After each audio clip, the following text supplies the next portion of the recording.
cleanliness. I like that one. That's a good idea. Keep working that way. Budding inventors, yeah. Some of the most inventive musicians in history are getting a new tribute here in Calgary. Here's Gil Tucker with some local artists brushing up on the Beatles. You might be familiar with this version. Here comes the sun. How about this one? Here comes the sun. The sun is chilling, and then the sun is rising. So many songs. Anybody's helping anyway.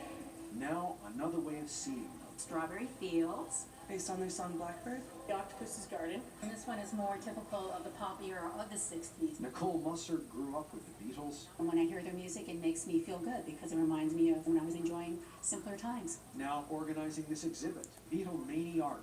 So these are just fun little accessory items. Calgary artists inspired by so many different connections with their music. When I was a little girl watching Sesame Street, the Yellow Submarine would come on. That's where the Beatles came into my heart, singing Yellow Submarine. And even if you were born decades after the Beatles broke up, I listened to a lot of heavy metal growing up. chances are you'll eventually discover their music. Didn't get it how much fun it is and how deep some of the songs are. And what a place to showcase their work.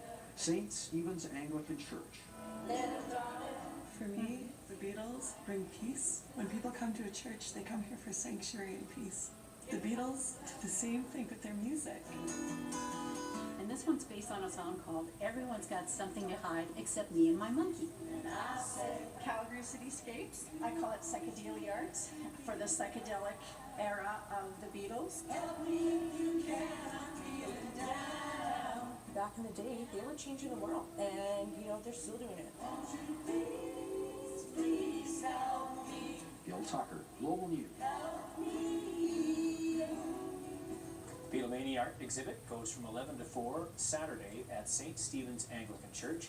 Several musicians will be on hand performing some Beatles classics. They are classics. Good day to be going indoors and taking something like that in, or anything else, because it's going to be wet on the weekend. Might see some thunderstorms late in the day tomorrow. Some sunny breaks earlier, but as the day goes on, things will destabilize. So do about 19, and then Saturday, periods of rain, 10 degrees, could get 4.